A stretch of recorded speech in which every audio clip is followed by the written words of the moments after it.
Welcome back, everybody. Time for our Season 2 post-analysis. So, we did win that last match against Morecambe, which you saw, but it turned out we didn't really need to. That halftime scoreline we saw from Luton against Shrewsbury, the 1-0 to Luton, that stuck for the whole game, and Shrewsbury lost, so we didn't actually need to win anything in that match. So, let's start having a look at how that season ended. Let's have a look at the table. Of course, we're on top with a 4-point cushion in the end. Not too bad. We didn't have the most wins, but that's not surprising since we did have trouble scoring for a while. A lot of draws, that's what that resulted in. But only 4 losses, that's an excellent record. We did find our scoring forms. We managed 63 goals in the end, which is better than most of the table. A few of the promotion candidates through playoffs beat us, and Shrewsbury and Dagenham definitely did. But look at our goal differential, way better than just about everyone, because we only conceded 23 goals. That's average of half a goal a game, which is just amazing. So let's look down the table. Shrewsbury and Dagenham are coming up with us for sure, but we knew that a while ago. Bury, Gillingham, Carlisle, and Tranmere are going to duke it out for the last playoff position. At the bottom of the table, Accrington, who are just garbage. They've never been good in this game, unfortunately for them. And Hartlepool, the team that I hate the most, they're second bottom. I don't understand how they play so well against us when they get beat just about every game. Same for Stevenage and Exeter. Only other things to look at, the 4 teams that were relegated from League One last season. Crewe Alexandra ending up in 19th. They did fairly poorly. The rest did better than that. Rochdale in 11th, Fleetwood in 9th, and Gillingham are the only ones who are having a chance of going back up. They've got playoff matches. So let's see what else happened. It's just other stuff. That's not what I wanted to look at. So as soon as we're done having we got Liverpool and Atletico in the EuroLeague final, it's great. Don't care because we're not in it. So a little bit of news to look at.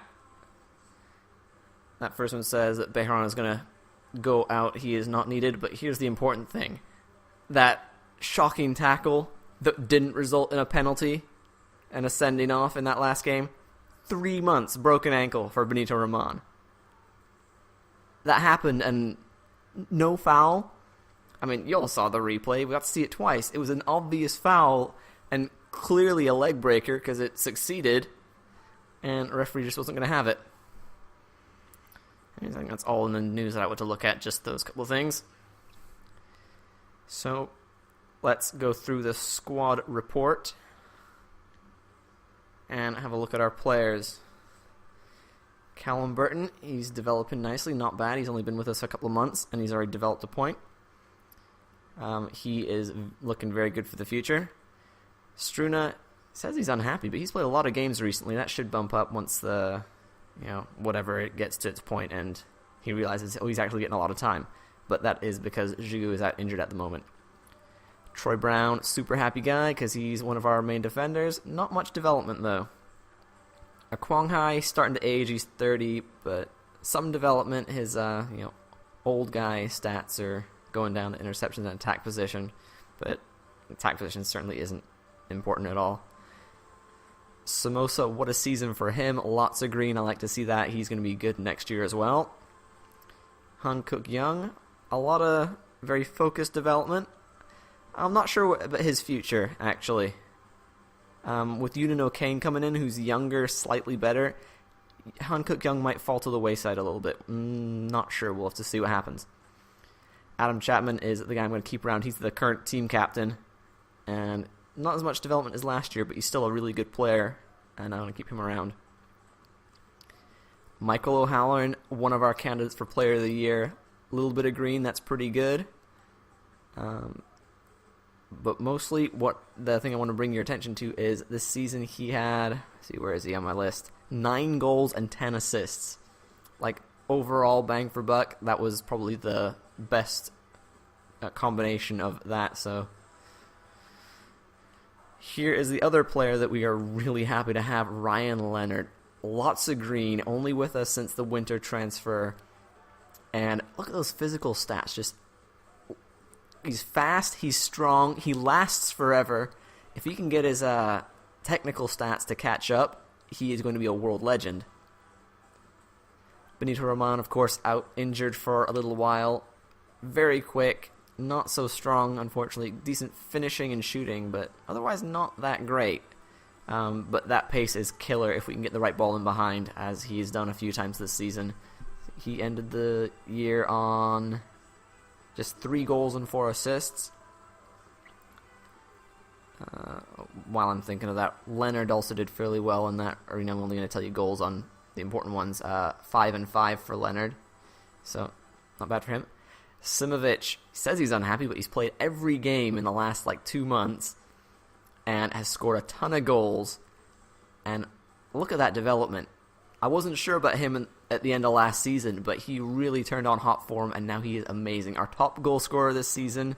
Nobody guessed him, unfortunately. He got 16 goals and a few assists, 4 to add to that.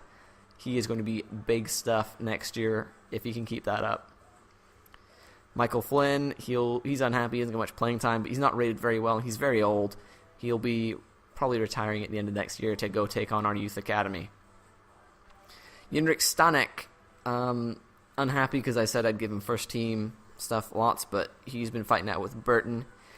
And I was going to switch him out as if one of them played poorly, but really Burton hasn't slipped up.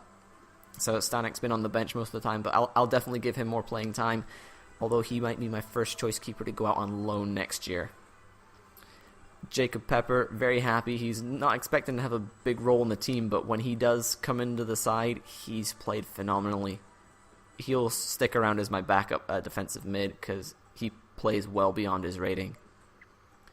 Tony Watt had some trouble breaking into the first side, but he's happy with the game time he's got. Some good development.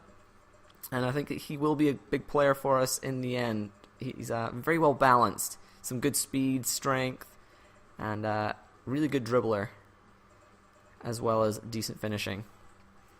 Now, Ryan Jackson, he had a great spell on the right wing for a while, and some good development from that, setting up some goals and even grabbed a couple himself. Rene Howe kind of fell out of the side once Simovic came on form. But he was the top scorer for quite a while. He ended with 11 and 6 assists. So he did fairly well for himself considering that he didn't make that many appearances overall. Would he get 28? So about half the games that we played, he was involved in. Andy Sandell, back up for the left wing. He played a lot more when we had a busier schedule, but now that it was just 1 game a week for the last couple of months, O'Halloran's been dominating that left. And Sandell may be on his way out because he is old. He's losing. We do have Robbie Wilmot coming back from loan. We'll see in a minute. And Elliot Richards coming in on a free transfer next season, so a lot of options on the left side. Sandell may be pushed to the reserves. Ryan Shearer, it says no development there. That's because he came back from loan recently, and apparently it resets after that. But he started this season at, 62 or 63, so a little bit of development. Unfortunately, nothing in his physical yet. We're trying to reset that glitch because we hired him at apparently the wrong time to trigger that. But good ball control and long shots. He'll definitely get some game time. At only 18, he could be good in the future. Jan Klukowski, decent season in the beginning, but once Ryan Leonard stepped in, and we pushed, Klukowski up, moved out of that midfield role. Chapman and Young just took over with some pepper as well. So Klukowski a bit displaced at the moment, but he's not seeing himself as a main first-team player anymore, so he's happy with his role so far. He does get to sit on the bench a lot. We'll see what happens to him next year. I'm not sure yet. Jugu, still one of our top center backs, although he is out injured for another few weeks. Yeah, no development on him though. Despite being so young, he may not last much longer. I think that shoring up the defense is one of my primary goals next season. So Georgie Thomas, he came back from loan as well, so that's why there's no development, but he did well, scored a couple of crackers this season for us. I think he'll go back out on loan, and we'll see if we can turn him into a real youth prodigy for us. Danny Bejarano, with Ryan Jackson playing so well, and Marco Samosa, he has just completely fallen out of the team. He did okay. The first season he was good. He had some great crossing and set up a lot of goals for Rene Howe.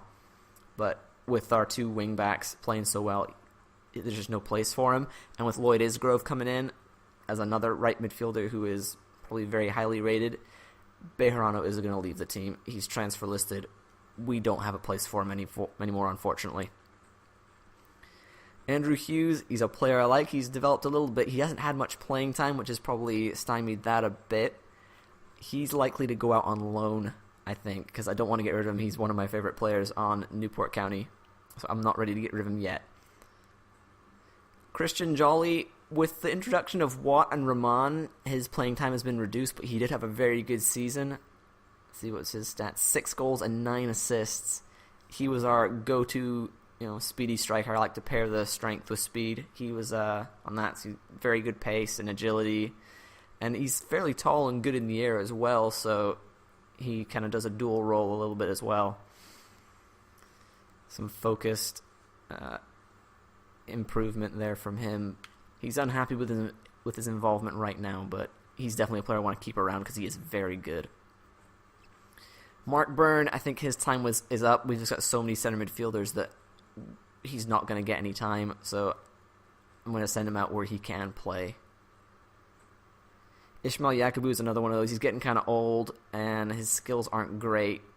He's done well for Newport, but I think we're going to thank him for his service and let him move on. Same goes with Lenny Pidgley, with Stanek and Burton, two really good youth keepers coming in, as well as Ryan Alsop coming in on a free at the beginning of next season.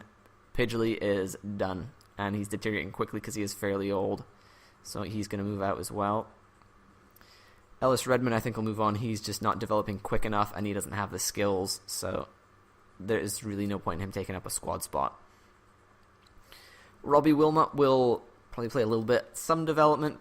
I would have hoped for more after he's been out on loan all season, but he may be moved along if we don't need him. I might send him out on loan again. We'll see what happens. Or he might be the second choice instead of Sandell, and we'll put Richards out on loan. We'll have to analyze that once we get them in at the beginning of that season.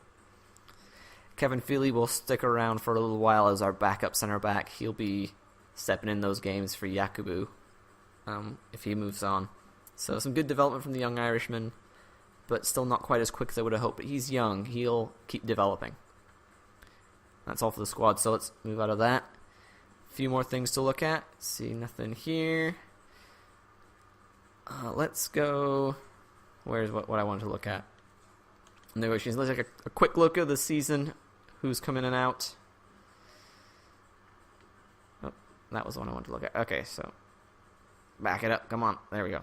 So we got, of course, Watt, Rahman, Young, Halloran, Leonard, Kwang Hai, Shearer... Shearer went on loan, that's not... But Burton, Brown, Stanek, Pepper, and Thomas all came in on loan. Let's see, Robbie Wilmot and Feely went out on loan. Thomas and Redmond as well. Tom Pope, of course, when he joined, played fairly well, but then we sold him on. Same with Aitor. He was the cash cow that we took in the winter transfer window, and he's really developed the squad. It's going to turn us into a real powerhouse. And for that reason, I think we might be looking at back-to-back promotions. Lyle Taylor from Scunthorpe, he's one of the ones on a free. Same with Ryan Alsop. Rick Ten Voord, that was the suck-it Dagenham. He didn't want to join them, so we took him instead. Although I think he's either going to go out on loan or might just sell him on. That was probably an unwise purchase there. Van Buren is actually a good player. He's got some speed and a lot of strength, so he could play back up to Simovic or Watt, Rahman, Jolly. He's an all-round striker, and definitely one we'll keep around. Apaya, another probably rash purchase. He's got some balance stats, so he might play in behind the strikers if we need to move Leonard back. So we'll see where he goes. Delfonesso is another one of our better signings that we want to keep around. He's got some talent. He could walk into the first team. We'll definitely have a lot of thinking to do on who our strikers are going to be, although I think a couple of these are going to be candidates for playing the attacking mid-role in behind, where Leonard's been monopolizing recently. because Leonard is also good at just as a center mid. So maybe give Chapman some backup when he needs it. Oh, and Danny Ings, I completely forgot about him. He is going to be another possible speedster. So Rahman, Watt, and Ings will all be battling for that, as well as Jolly. Elliot Richards, I've spoken about him. He's on the left wing. Isgrove for the right. O'Kane, another defensive mid, just to shore up that region of the field. Fernandez buggered off, as well as Zabrowski. Once we brought in Rahman and Watt, we decided he was surplus to requirements. I wasn't sure for a while, and then we brought in Leonard, and he just dominated the attacking mid position. Fuju went on once we brought in Stanek and Burton. Pope went for a modest sum to Catania. Kumalo off to Doncaster. And Aitor, that was the big one, 35 million. Alright, we've got a little bit of money left, but hopefully we'll get some stipend to work with in the beginning next season. Let's see, there's nothing here we want to look at except for our youth academy here. A couple of ledges in here. Look at that guy. Not sure where he's going to play. That's an interesting mix of strengths that he has. Aggression, heading accuracy, shot power. He's just looks like a pure power player in every sense of the word. But we're looking at him jumping into the squad at the low 70s. He could walk into the squad. That's another... It could either be a center back or a center mid. I don't expect him to be one of the others, but he could grow up to be a complete and total legend. See, James Robson's been around a while. He's our defensive mid and is fairly good defensively, actually, although he's going to have low physical stats because... I don't know why, but because of the glitch, really. We'll see where he ends up once we actually get him into the squad. Jamie Teal, the center back, that's actually much better at playing attacking mid. Look at that. Good reaction, interceptions, attack position, vision. He is just a good mental player. But then look at his technical stats. Ball control and shot power, long passing, free kick accuracy, and his tackling is actually fairly crap. So, he's not playing center back, that's for sure. The next legend, right around 70 when he comes in, and really good potential, Remo Fekete. I can already think of some bad ways to say his name if he messes up. Not sure where he's going to start either. It could be center back, could be center mid, who knows, but another one that could potentially walk into the squad as a youth player. And then Scott Hayworth, another young goalkeeper, not as good as the other two, but definitely a good option to have in the academy for later on if we happen to lose Burton or whoever. Alright, I think that is all we wanted to look at there. So let's just have a look at some of the other leagues around the world, see how things ended up, and then we will finish this season post-analysis. So we don't really care about those leagues. England, let's see. Chelsea just edged ahead of Arsenal for the Premier League. Man City are a ways behind them. Spurs and Liverpool. Manchester United barely scraped a Europa League place, which they are not actually doing in real life. And then everyone was bad from there. So getting relegated, QPR and Watford. Oh man, they did not do well at all. 3 and 2 wins apiece, respectively. And they just conceded way more goals than anyone else. That's kind of abysmal. So in the Championship, West Ham dominating that league. 109 points. That's incredible.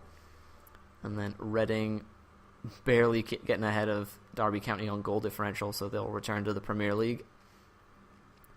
Not making it in here. Let's see, Doncaster, Millwall, and I think it's 3 teams. Coventry will drop down into League One, so we'll have to deal with them next season.